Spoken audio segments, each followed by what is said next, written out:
안녕하세요. 저는 9살 아들을 키우고 있는 40대 여성입니다. 제가 이렇게 사연을 보낸 이유는 2년 전 겪은 일 때문이에요. 저는 아들이 9살이 되던 해에 아주 신기한 일을 경험했습니다. 여러분들은 꿈을 믿으시나요? 저는 평소 귀신을 믿지 않고 꿈도 무의식이 만들어낸 허상이라 믿는 사람입니다. 그런데 몇 달 전에 제 아들이 남편 꿈을 꾸고 나서 제 인생이 달라지게 됐어요. 처음에는 그냥 꿈일 거라고 생각하고 넘겼는데 그게 아니더라고요. 죽은 남편이 꿈에 나타나 아들을 통해서 제게 경고를 해줬습니다. 그 덕에 큰 피해를 막을 수 있었어요. 만약 남편이 꿈에서 알려주지 않았더라면 저는 지금쯤 길거리에 나앉은 거지꼴과 다름없을 겁니다. 그 생각을 하니 어찌나 다행인지 몰라요. 가슴을 쓸어내리며 하늘에 있는 남편에게 고마운 마음을 전하고 싶습니다. 죽은 남편의 영정사진을 끌어안고 한참을 엉엉 울었어요. 죽어서도 저와 아들을 지켜보며 걱정해주고 있으니 고맙고 또 고마울 따름이었습니다. 이제는 남편이 저희 걱정하지 않게 아주 잘 살고 있어요. 그럼 제게 무슨 일이 있었는지 여러분들께 알려드리도록 하겠습니다. 제 이야기 시작할게요. 남편과 저는 지인의 소개로 만나 결혼했고 서로를 쏙 빼닮은 건강한 아들을 낳았습니다. 그리고 아들이 4살 되던 해에 남편은 불의의 사고로 저희 곁을 떠났어요. 시간이 꽤 지났지만 아직도 그때를 생각하면 마음이 미어집니다. 사랑하는 사람을 잃은 고통이란 끝도 없는 것 같아요. 언제쯤 묻어나게 괜찮아질까요?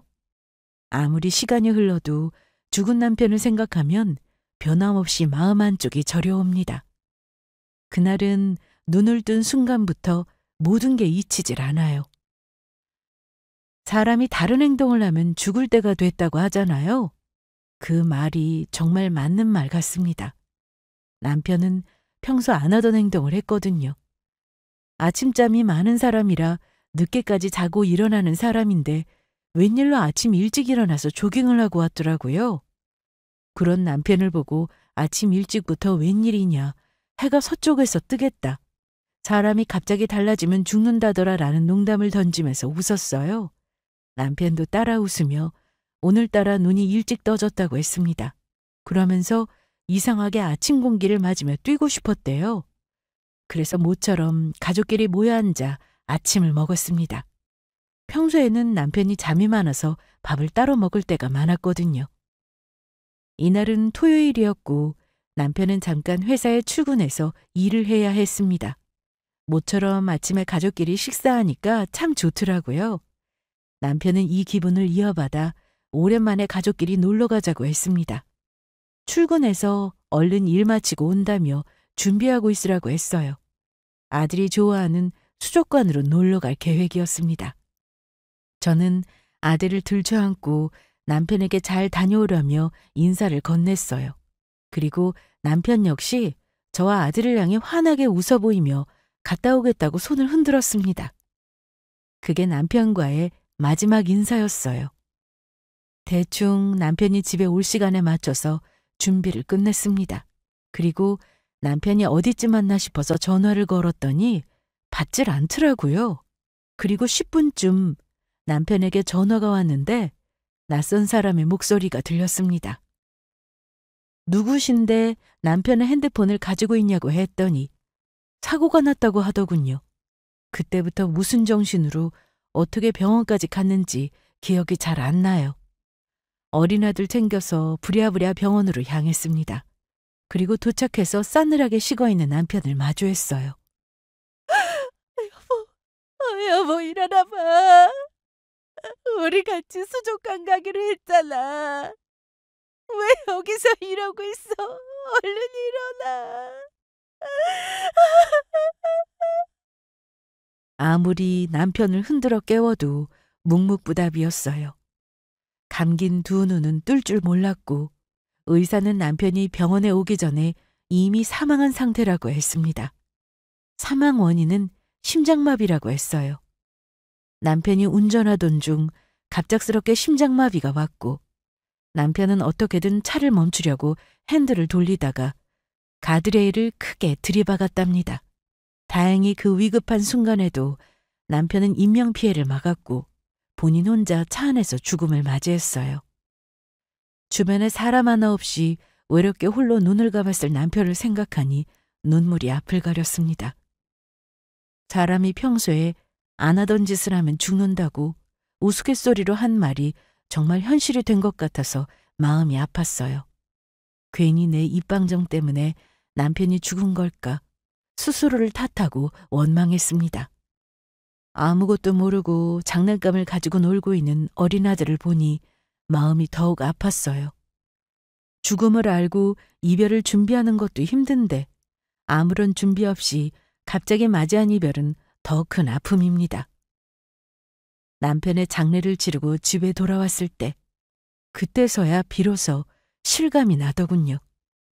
그전까지는 그렇게 크게 실감나지 않았어요.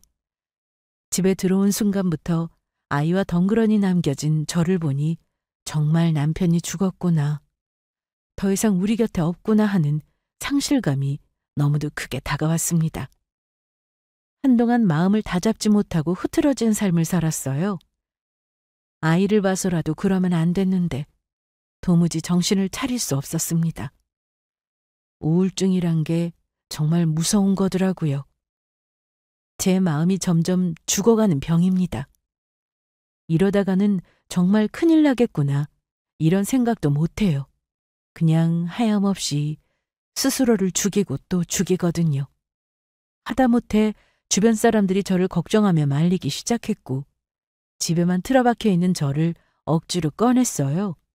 제발 정신 차리라고, 남겨진 아이는 어쩔 거냐고, 죽은 남편을 그만 잊고 보내주라고 했습니다. 그러다 결정적으로 정신을 차리게 된 계기는 바로 시어머니 때문이었어요. 아이는 우리가 키우마. 너는 새롭게 시작하렴.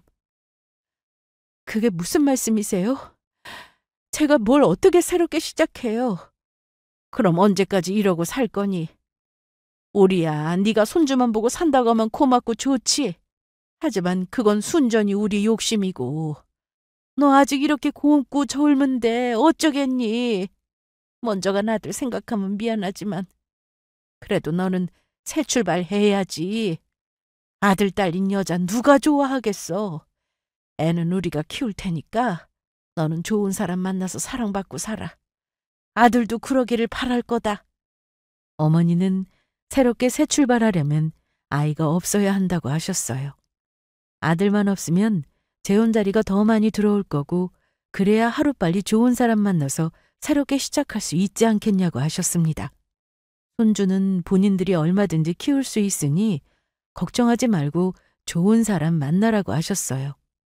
이번에는 명짧은 사람 만나지 말고 오래오래 건강하게 제 옆에 있어줄 사람을 만나라고 하셨습니다.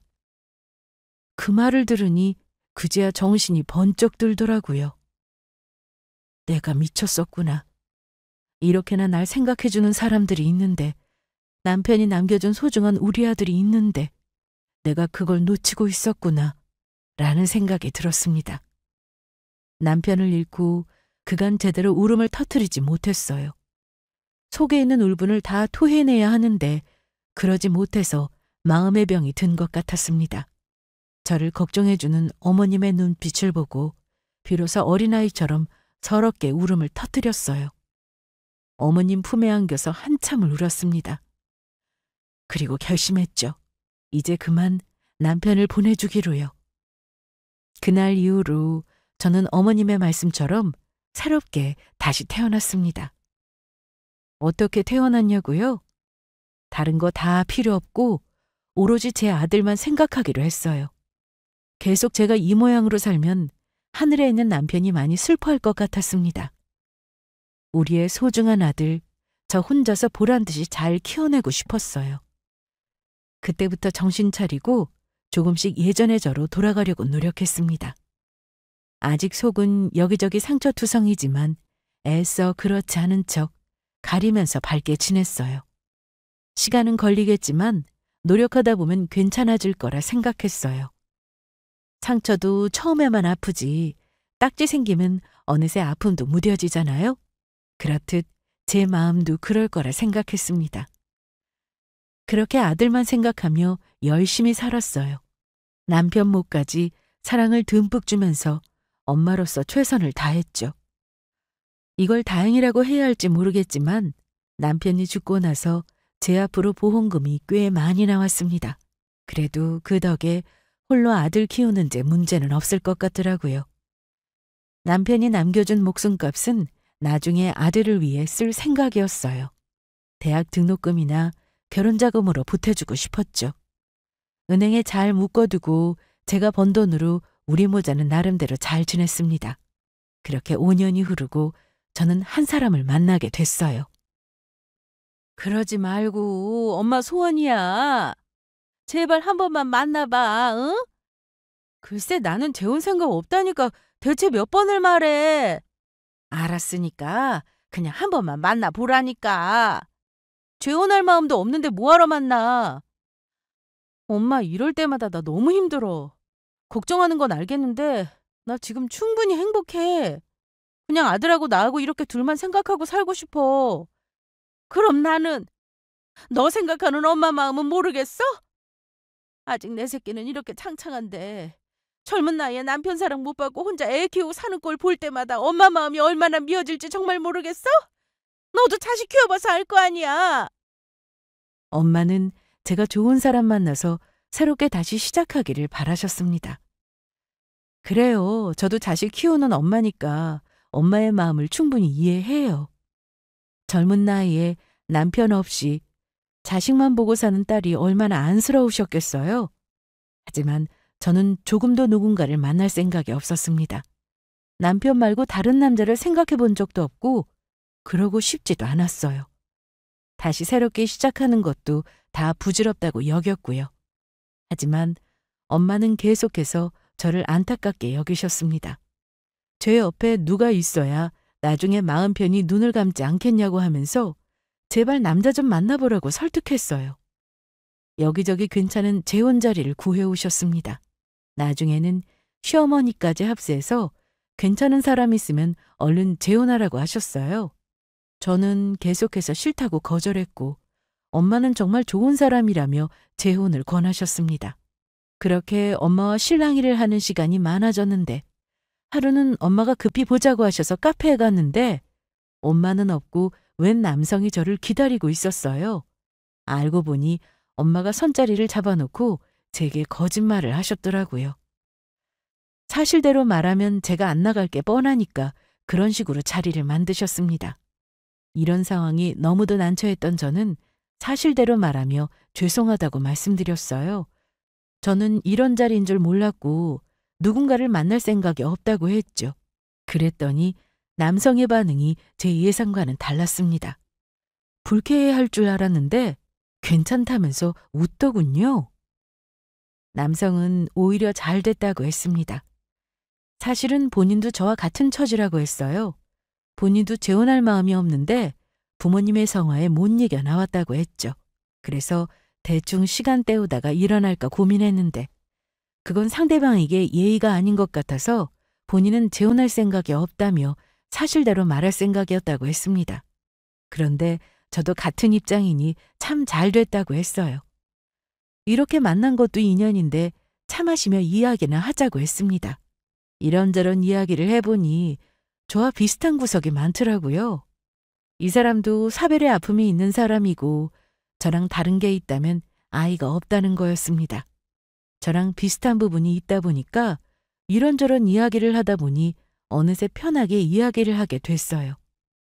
처음 만난 것 치고는 꽤 잘 통했다고나 할까요? 이야기를 나누다 보니까 시간 가는 줄 모를 만큼 재미있었습니다.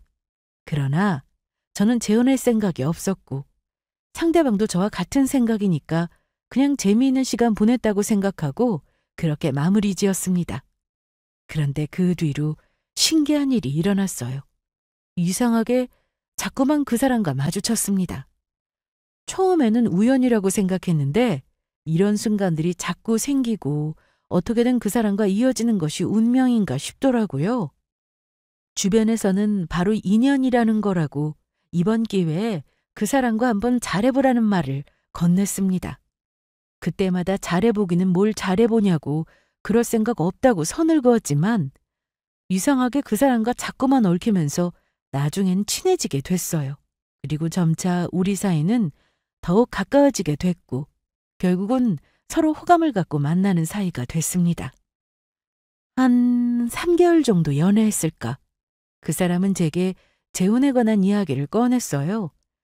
만난 시간은 길지 않지만 앞으로 평생 함께하고 싶다고 했습니다. 제가 연애를 시작했다는 말에 부모님은 재혼의 희망을 놓지 않으셨고 괜찮은 사람이면 시간 낭비하지 말고 재혼하라고 부추기셨어요. 솔직히 이 사람을 만나고 재혼에 관한 생각을 아예 안 한 건 아닙니다. 처음에는 정말 아무 생각이 없었고 오로지 아들 하나만 보고 살려고 했는데 사람 마음이란 게 뜻대로 흘러가지 않더라고요. 저도 모르게 편하게 다가온 그 사람을 좋아하게 됐습니다. 하지만 결혼 생각은 없었어요. 그냥 좋은 감정으로 만나기만 할 생각이었는데 진지하게 재혼 생각을 하게 된 건 아들 때문이었습니다. 그 사람은 아이를 무척이나 좋아하는 사람이었어요. 그래서 그런가 제 아들에게 관심이 많았고 같이 밖에서 몇 번 놀다 보니 친해지게 되었습니다. 아들에게 목말을 태워주기도 하고 같이 뛰어다니며 이런저런 장난을 치는 모습을 보는데 아들이 환하게 웃는 거예요. 제가 아무리 사랑을 듬뿍 준다고 해도 아빠의 역할까지 다 해줄 수 없잖아요. 저렇게 좋아하는 걸 보니까 재혼하지 않겠다고 고집부리는 게 과연 맞는 걸까? 그게 아이를 위하는 걸까? 저렇게 좋아하는데 어쩌면 저 사람이 우리 아들에게 정말 좋은 아빠가 되어주지 않을까 하는 생각이 들었습니다. 또 결정적으로 아들이 제게 그러더군요. 엄마, 나 아저씨 좋아. 아저씨랑 같이 살았으면 좋겠어. 아들은 아저씨가 마치 아빠 같다고 했습니다. 그 말 한마디에 마음이 짠하더라고요. 말은 안 했지만 내심 아빠가 필요했구나 싶었어요. 그래서 고민 끝에 재혼을 긍정적으로 생각하기로 마음먹었습니다. 재혼하게 되면 저도 그렇고 아들도 그렇고 여러모로 좋을 거라 생각했어요. 그 뒤에 그 사람의 청혼을 받아들이고 우리는 본격적으로 결혼 준비에 들어갔습니다. 저는 재혼하는 게 잘못된 건 아니지만 그래도 그냥 가족끼리 조용하게 치르고 싶다고 했어요. 예비 남편은 그런 제 뜻을 따라줬습니다. 간소화해서 작게 치른다고 해도 이것저것 준비할 게 많더라고요. 식을 올리기 전에 아들과 살던 집을 정리하고 예비 남편 집에 들어가서 살림을 합칠 생각이었습니다. 새 식구와 함께 살 집을 새로 구하지 않아도 괜찮은 게 예비 남편 집이 꽤 넓었거든요. 저도 잘 몰랐는데 재혼을 결심하고 나니 예비 남편에게 돈이 많다는 걸 알게 되었습니다. 대충 사업을 하고 있다는 건 알고 있었지만 사는 집을 보니 입이 떡 벌어질 정도로 좋았어요. 2층으로 된 단독주택이었고 마당도 넓은 게 참 좋았습니다. 예비 남편은 이곳에서 아들이 마음껏 뛰어놀고 지내기 좋을 거라고 했죠. 주변 사람들은 재혼 소식에 무척이나 축하해 주었습니다. 젊은 나이에 언제까지 홀로 아들 키우며 살까 걱정했는데 재혼한다고 하니까 본인 일처럼 좋아해 주더라고요. 그리고 재혼할 상대가 잘 산다고 하니까 그것도 정말 잘 됐다면서 축하해 주었습니다. 친정부모님은 그러시더군요. 이렇게 좋은 사람을 만나 재혼하는 것도 복이라고요. 좋은 사람 만날 수 있게 죽은 남편이 하늘에서 이어준 거 아니겠냐고 하셨습니다. 하긴 신기하게도 계속 마주쳐서 희한하긴 했어요. 그 말을 들으니 정말 남편이 보내준 사람인가 싶었습니다.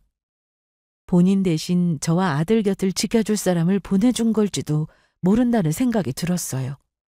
돈도 많고 잘 사는데 자상하고 저와 아들한테 잘하는 사람 만나기 쉽지 않잖아요. 남편이 보내준 사람이라고 생각하고 재혼해서 잘 살아볼 생각이었습니다.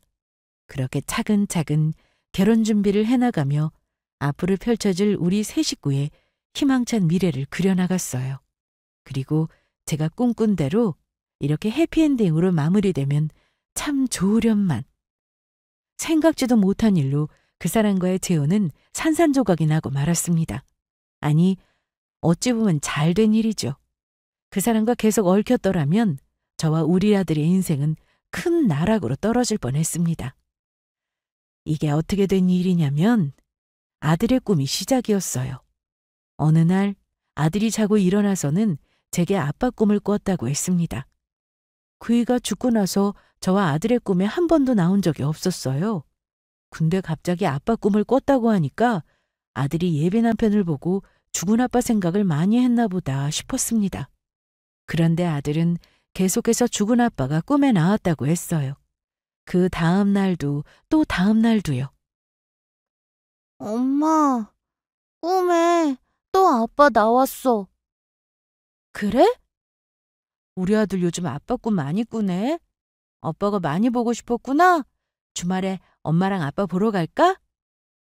재혼을 앞두고 아들이 아빠 생각을 많이 하나 보다 싶어서 같이 그 일을 보러 가려고 했어요.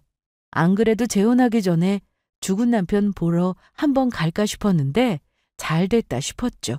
그런데 아들은 아빠가 보고 싶은 건 맞지만 꿈이 뭔가 이상하다고 했습니다. 꿈에 아빠가 뭔가를 말하려고 하는데 잘 안 들렸다고 했어요. 대체 무슨 말을 하려고 자꾸 꿈에 나오는 걸까? 같은 꿈을 계속 꾸니까 아이가 이상하게 생각하더군요. 그래서 저는 그런 아이의 마음을 달래며 별거 아닐 거라고 했습니다. 이제 엄마가 아저씨랑 결혼하니까 아빠가 잘 살라고 새아빠랑 잘 지내라고 그 말하려고 그런 걸 거라고 했죠. 그런데 그날 밤 새벽에 아이의 울음소리를 듣고 잠에서 깼습니다. 놀라서 급히 아이의 방으로 갔더니 아이가 침대에 앉아서 엉엉 울고 있었어요. 저는 어디 아픈가 아니면 무서운 꿈이라도 꾼 건가 싶어서 왜 그러냐고 물었습니다. 그러자 아이는 또 아빠 꿈을 꿨다고 했어요. 그런데 이번에는 아빠가 무서운 얼굴로 화를 냈다고 했습니다. 그러면서 아빠가 뭐라고 말을 했는데 이번에는 똑똑히 들었대요. 아빠가 그 아저씨랑 결혼하면 안 된다고 했다고 했습니다. 뭐? 정말 꿈에서 아빠가 그렇게 말했어? 응. 아빠가 엄청 무서운 얼굴로 엄마 결혼하면 안 된다고 소리 질렀어. 엄마 나 무서워. 아빠가 그렇게 화내는 거 처음 봤어. 남편은 살아생전 아들에게 화 한 번 낸 적 없을 정도로 굉장히 온순한 사람이었습니다. 한없이 자상한 아빠였어요. 그런 사람이 꿈에 나와서 아들에게 화를 냈다니까 저도 조금은 이상하더라고요. 하지만 꿈은 그저 꿈일 뿐이잖아요. 저는 그냥 아들이 자꾸만 이 꿈에 신경을 쓰니까 이상한 꿈을 꾼 거라고 생각했어요. 괜히 제가 이상하게 반응하면 아들이 더 불안해할까 봐 아무렇지 않게 여겼습니다. 놀란 아들을 달래며 다시 재웠고 그렇게 넘어갔지만 아들은 또다시 죽은 남편의 꿈을 꿨어요. 계속해서 아빠가 자신에게 화를 냈다고 했습니다. 그것도 제 결혼은 절대 안 된다고 소리쳤대요. 계속 같은 꿈을 꾸니까 정말 이상하더라고요. 재혼할 예비 남편은 죽은 남편이 보내준 사람이라고 생각했는데 아들 꿈에 나와서 반대하는 거 보니까 내가 재혼하는 게 달갑지 않은 건가? 그래서 아들 꿈에 나타나서 소리치는 건가? 별 생각이 다 들더군요. 마음이 하도 싱숭생숭해서 친정엄마에게 이 사실을 털어놓았어요. 재혼 앞두고 이런 일이 생기니까 마음이 안 좋더라고요. 엄마도 저와 같은 생각이셨습니다. 꿈은 그저 꿈일 뿐이라고 너무 의미부여하지 말라고 하셨어요. 남편은 그 누구보다 저와 아들의 행복을 바라는 사람일 텐데 설마 재혼하는 게 싫어서 그러겠냐고 아닐 거라면서 크게 생각하지 말라고 하셨습니다. 같은 꿈이 반복되는 게 조금 이상하기는 하지만 그래도 그냥 꿈이지 않냐고 하셨죠.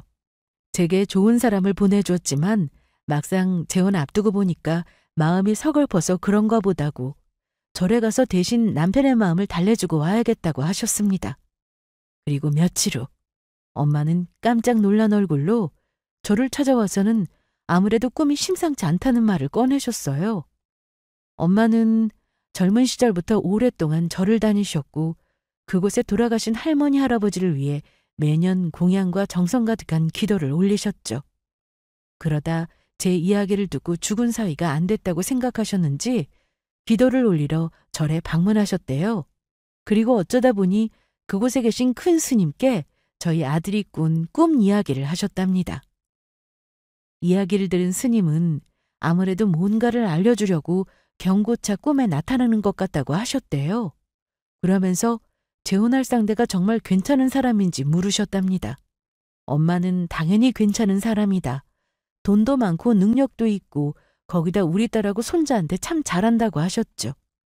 하지만 스님은 그게 다가 아닐 수도 있다면서 돌다리도 두들겨보고 건너랬다고 정말 괜찮은 사람인지 확실하게 한번 알아보라고 하셨답니다. 큰 스님께 그런 말씀을 들으니 엄마도 정말 뭔가 있구나 싶으셨대요. 그래서 제게 정말 괜찮은 사람인 거 맞냐? 뭔가 의심될 만한 구석은 조금 더 없었냐고 물으셨습니다. 저는 의심될 게 뭐 있냐? 괜찮은 사람인 거 엄마도 잘 알고 있지 않냐고 대답했어요. 하지만 엄마는 큰 스님이 그렇게 말할 정도면 아무래도 뭔가 있는 것 같다면서 불안해하셨습니다. 처음에는 왜 이러시나? 아무리 그래도 마음에 들어했던 사람을 의심하시나 싶었어요. 제가 그 사람과 재혼한다고 했을 때 그 누구보다 좋아하시면서 찬성하셨거든요. 그런 엄마가 예비서이를 의심하시니까 상황이 이상하게 흘러간다고 생각됐습니다. 엄마는 계속해서 저를 설득하셨어요. 좋은 사람인 건 알겠지만 그래도 확실하게 알아보는 게 낫지 않겠냐고 말이죠. 또 내가 그 사람에 대해서 알면 얼마나 아냐는 말까지 하셨습니다. 알고 지낸 시간이 그리 많은 것도 아닌데 이렇게 빨리 가까워지고 재혼까지 하게 된 게 영 찜찜하다고 하셨어요. 처음에는 인연이니까 그런가 보다고 생각했는데 곰곰이 생각해보니까 그게 아닐 수도 있다는 생각이 드셨답니다. 옆에서 엄마가 하도 그러시니까 어쩔 수 없겠더라고요. 엄마의 말씀대로 예비 남편에 관해 조사해 보기로 했습니다. 순전히 엄마의 말씀만으로 결정한 건 아니에요. 엄마가 정말 좋은 사람인 거 확실하냐고, 조금의 이상한 낌새도 없냐고 물어보셨을 때 선뜻 그렇다고 대답할 수가 없었습니다. 제가 알고 있는 건 많지 않았거든요. 예비 남편은 알게 되고 결혼을 결심하기까지의 기간이 그리 길지 않았습니다. 생각해보면 너무도 빨리 친해진 것도 그렇고 또 자주 마주쳐서 인연을 쌓아간 것도 이상하긴 했어요. 무엇보다 내가 그 사람의 모든 걸 다 알고 있지 않다는 게 걸림돌로 작용됐습니다. 그동안 봐온 모습은 정말 좋은 사람이지만 사람이란 게 혹시 모르는 거잖아요? 오래 연애하다가 결혼한 사람들도 결혼 전에는 이러지 않았는데 결혼해서는 이렇게 달라지더라. 이런 면이 있더라는 말을 하곤 하잖아요. 어쩌면 내가 아는 것 이외에 다른 면이 있을 수도 있겠다는 생각이 들었습니다. 찜찜한 마음으로 결혼하는 것보다 확실하게 알아보는 게 낫겠다 판단됐어요. 그래서 그 후로 저는 예비 남편의 뒤를 팠습니다. 그런데 정작 파려고 이것저것 눈여겨서 살펴보니 정말 이상한 구석이 한두 군데가 아니더라고요. 같이 있을 때 단서가 될까 싶어서 몰래 핸드폰을 뒤지거나 차와 집을 뒤졌지만 그렇다 할 증거를 찾지 못했습니다. 아무래도 정말 저 혼자 알아보는 건 한계가 있어서 어쩔 수 없이 이 일을 전문으로 하는 곳에 사건을 맡겼어요. 그리고 그 결과 저는 아주 깜짝 놀랄 소식을 듣게 되었습니다. 뭐라고요? 다시 한번 말씀해 주세요. 그 사람이 사기꾼이라고요? 네, 사기꾼이에요. 말씀해 주신 대로 확인해 봤는데 맞는 게 하나도 없어요. 사업가도 아니고 심지어 그 집도 그 사람 소유가 아니더라고요.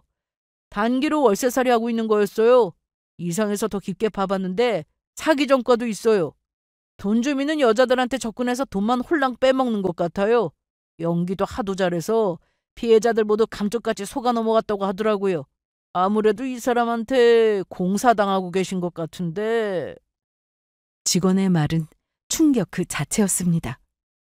제가 알고 있는 모든 게 다 거짓이라고 하더군요. 사업가도 아닌데 사업가 행세를 하고 있었고 그 집을 소유하고 있는 게 아니라 월세로 빌린 거라니. 심지어 사기 전과까지.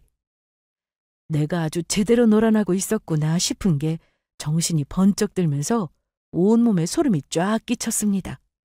그간 그 남자한테 속아 넘어간 여자들이 꽤 되는 듯 했어요. 이로써 저를 속이고 있었다는 사실을 알게 됐습니다. 제게 작정하고 접근한 거였어요. 처음부터 지금까지 모든 게 다 저를 속이기 위한 거짓이었습니다. 그제야 모든 게 이해되더군요. 이렇게 이 사람과 부딪히고 얽힐까 신기하게만 여겼는데 다 그 사람의 계획에서 비롯된 일이었습니다. 또 아들 꿈에 나타난 남편이 왜 그토록 재혼하면 안 된다고 소리쳤는지 그 이유를 비로소 알게 되었죠. 이 사람과 재혼하면 사기당해서 가진 돈 다 빼앗기니까 아들 꿈에 나와서 말렸던 거예요. 제가 정말 힘들었던 게 뭔지 아세요? 예비 남편에 대한 배신감보다 죽어서도 편히 쉬지 못하고 우리 모자를 걱정하는 남편 생각에 마음이 너무도 괴로웠어요. 그와 동시에 그 사람을 용서하면 안 되겠다는 생각이 들었습니다. 어떻게든 벌을 받게 해주고 싶었어요. 감히 내게 사기를 치려고 들어? 아무것도 모르고 재혼했으면 남편의 사망보험금 전부 빼앗겼을 겁니다. 저도 그 사람과 마찬가지로 또 다른 피해자가 됐겠죠. 정말 생각만 해도 끔찍하더라고요. 이 돈이 어떤 돈인데, 죽은 남편이 아들을 위해 남겨준 목숨값인데 어딜 감히 이 돈을 노리는지. 용서할 수 없었어요. 나를 우습게 알고 접근한 것도 그렇고 우리 아들의 앞날을 망치려 했다는 게 너무도 괘씸했습니다. 그래서 어떻게 하면 벌을 줄까 고민하게 됐어요. 재혼이고 뭐고 그냥 없던 일로 하기에는 분이 안 풀릴 것 같아서 제대로 한 방 먹이고 싶었죠. 그래서 정확한 증거를 잡기로 마음먹었습니다. 저는 평소처럼 행동하면서 계속해서 그 사기꾼을 주시했습니다. 그리고 합치기로 한 살림은 이런저런 핑계를 대면서 미뤘어요. 그리고 아니나 다를까. 재혼을 코앞에 둔 시점에서 그 인간은 슬며시 본색을 드러냈습니다. 당신 전 남편 죽고 받은 보험금 있다고 했지? 그런데 그건 왜? 이런 말 해도 되나 많이 망설였는데 상황이 이상하게 꼬여서 아무래도 당신 도움을 조금 받아야 할 것 같아. 무슨 도움? 예비 남편이 사업자 들어가야 할 돈이 있는데 어떤 사정으로 해외에 있는 돈이 묶이는 바람에 당장 끌어올 돈이 없다고 했습니다. 그러면서 제게 돈 좀 빌려달라고 하더군요. 묶여있는 돈만 해결되면 바로 줄 수 있다면서요. 이 인간이 사기꾼이라는 거 몰랐더라면 정말 감쪽같이 속아 넘어갔을 거예요. 엄청 그럴싸하게 설명한 것도 모자라서 연기력까지 출중했습니다. 이래서 다른 여자들이 속아 넘어갔구나 싶더라고요. 저도 모르는 척 행동하여 옆에서 증거를 찾고 싶었는데 어찌나 철두철미한지 증거 하나 흘리는 게 없었습니다. 도무지 찾을 길이 없어서 하는 수 없이 다른 방법으로 한 방 먹여야겠다고 생각했어요. 이 인간만큼은 아니지만 저도 어느 정도 머리를 썼습니다. 그게 뭐냐고요? 그건 바로 가짜 돈으로 유인하는 거였어요. 저번에 빌려달라고 한 돈이야? 아니, 이 많은 돈을 다 찾아온 거야? 그냥 내가 말한 계좌로 넣어주면 되는데. 나도 그러고 싶은데 그럴 만한 사정이 있어. 사실 전 시어머니랑 남편 보험금 가지고 문제가 조금 있었거든. 사기꾼이 제게 사기를 친 것처럼 저도 똑같이 사기를 치기로 마음먹었습니다. 이에는 이, 눈에는 눈. 전 시어머니가 남편 보험금을 빼앗으려고 난리쳤고 하도 소송을 거는 바람에 하는 수 없이 은행에 있는 돈 모조리 빼서 현찰로 꽁꽁 숨겨놓고 있었다고 했어요. 은행에 있으면 어떻게든 빼앗으려고 난리칠 것 같아서 그 돈 다 써서 없다는 식으로 잡아떼고 있었다고 했습니다. 자세히 설명하기에는 복잡하고 아무튼 전 시모 사이에 돈 문제로 시끄러운 일이 있어서 하는 수 없이 이렇게 현찰로 줄 수밖에 없다고 했어요. 가짜 돈이 빼곡하게 든 가방에 겉에만 진짜 돈을 조금 넣어서 사기꾼에게 건네줬습니다. 혹시라도 가짜 돈인 거 눈치챌까 봐서요. 그 가방을 주면서 못 믿고 의심하면 어쩌나. 계획이 탄로날까 봐 살짝 조마조마했지만 다행히 잘 넘어갔습니다. 이 인간이 속아 넘어갈 수 있게끔 저도 나름대로 준비를 철저하게 했거든요. 가짜로 전 시어머니랑 통화하면서 돈 문제로 실랑이 하는 척 연기까지 떨었습니다. 그래서 그런가 별다른 문제 없이 그런가 보다 하고 속아 넘어갔습니다. 그렇게 연기한 보람이 있더라고요. 여기서 핵심은 가방에 돈만 들어있는 게 아니었어요. 가방 아래에는 핸드폰을 하나 숨겨서 넣어놨습니다. 제 핸드폰이랑 연결해서 위치 추적이 가능하게요. 그렇게 제가 돈을 주고 난 뒤 그날 밤 그 인간은 계획대로 움직였어요. 제게 돈을 받자마자 대충 짐을 챙겨서 도망가려고 했습니다. 하지만 그래봤자 제 손바닥 아니죠. 어디로 도망가는지 이동 경로를 다 알 수 있었기 때문에 잡는 건 시간 문제였습니다. 자기가 아무리 도망가봤자 소용없는 짓이었죠. 그 인간이 제 돈을 들고 튀려고 하길래 저는 잽싸게 경찰에 신고했고 제가 알려주는 위치로 함께 출동했습니다. 그리고 그 인간을 잡을 수 있었어요. 어디 가나 봐. 내 돈 들고 어디 가려고? 뭐야? 네가 여길 어떻게... 어떻게는 무슨... 내 돈 들고 튀려고 하길래 잡으러 왔다 왜? 감히 나한테 사기를 쳐? 도망가려다가 경찰과 함께 막아선 제 얼굴을 보자 사기꾼은 귀신이라도 본 듯 깜짝 놀라며 여길 어떻게 알고 왔냐고 하더군요. 그래서 저는 그 인간 손에 들린 가방을 빼앗아 그 안에 있던 핸드폰을 꺼내서 보여줬습니다. 이걸로 네가 도망치는 거 실시간으로 지켜보고 있었어. 근데 너 그거 아니? 이 가방에 있는 돈 진짜 돈 아니란 거. 가방에 뭐가 있는 줄도 모르고 잘도 도망치더라? 뭐? 말도 안 돼. 다 확인했는데 진짜 돈이었는데. 당연하지. 네가 눈치챌까 봐 위에는 진짜 돈으로 덮어놨거든. 사기꾼은 제 말에 부르르 떨면서 분노했습니다. 본인을 속인 거냐면서 난리치길래 네가 먼저 나를 속이려 하지 않았냐. 네가 나한테 한 것처럼 나도 똑같이 장단 맞춰준 것뿐이다. 그러니 되지도 않은 억울한 표정은 집어치우라고 했습니다. 그러면서 그동안 네 정체를 다 알고 있었고 모르는 척 속아 넘어가 준 거라고 했어요.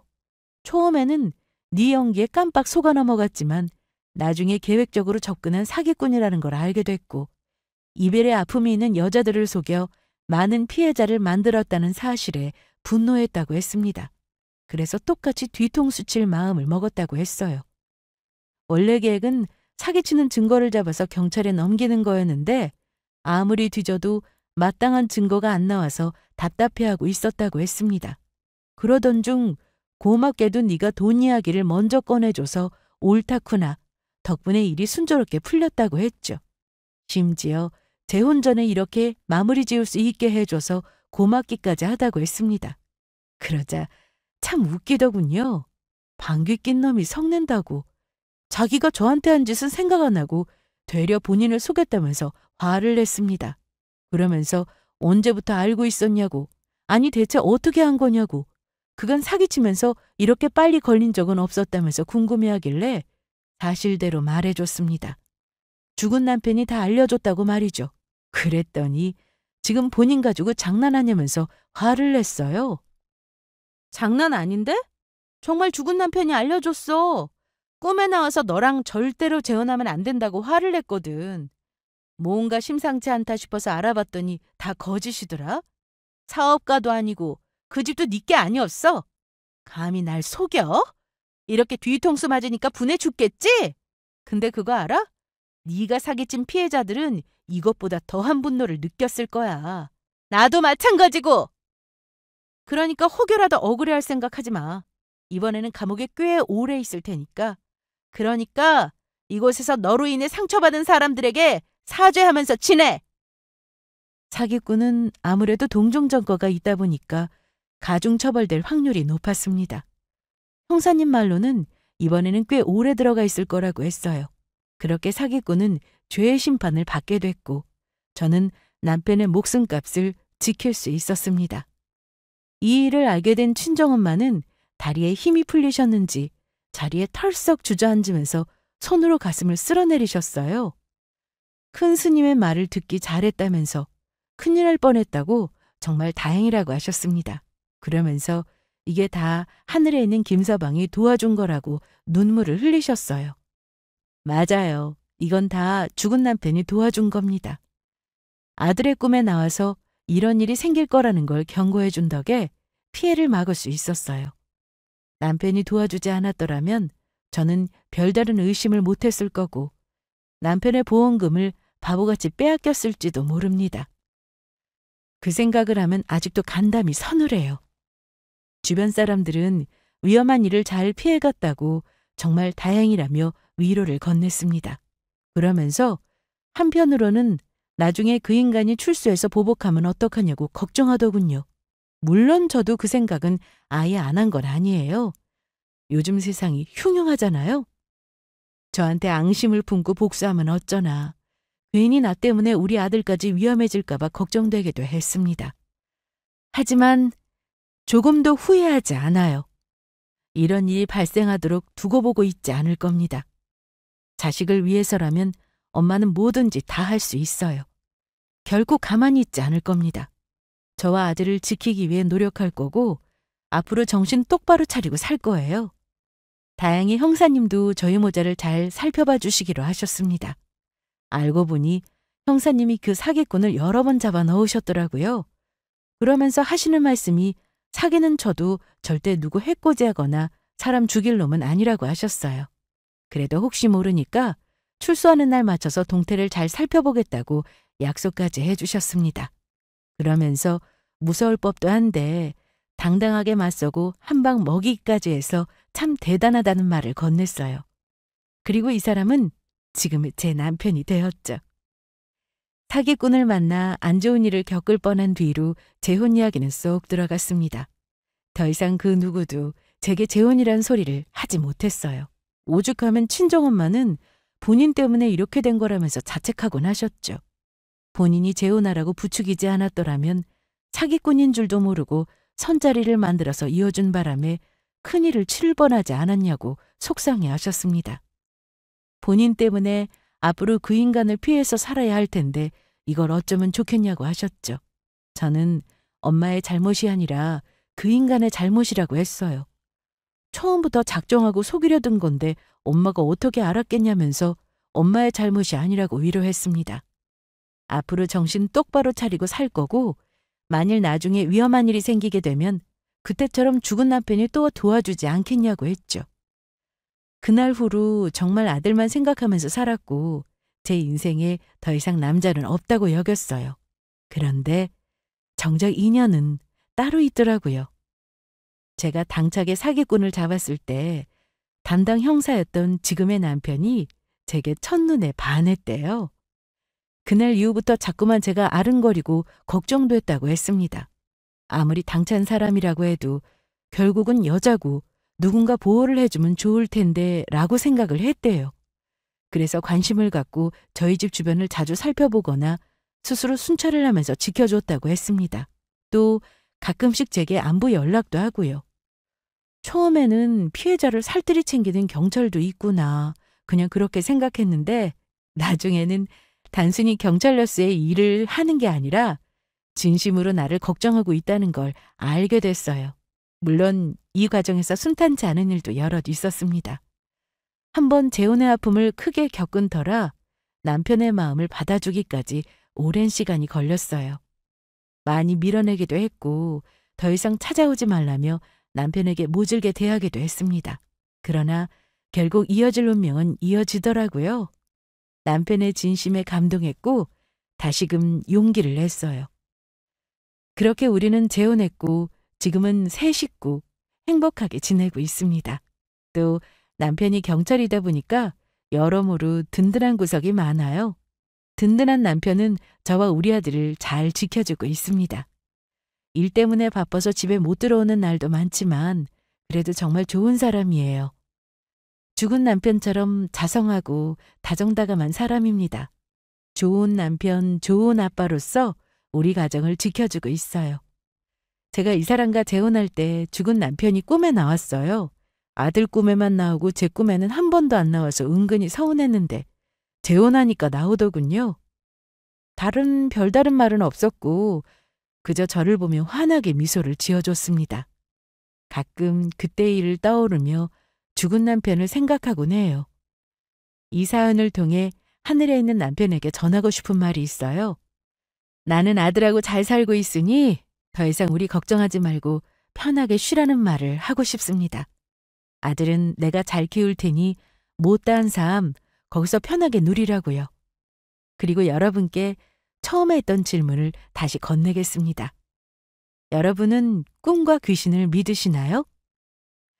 제 사연을 통해 우리가 알지 못하는 세계가 있다는 것을 조금이나마 아셨으면 좋겠어요.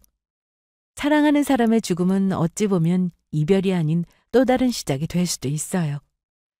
그곳에서 남편이 편히 쉬기를 바라며 저는 이만 글을 마치겠습니다. 지금까지 저의 긴 사연을 들어주셔서 감사합니다.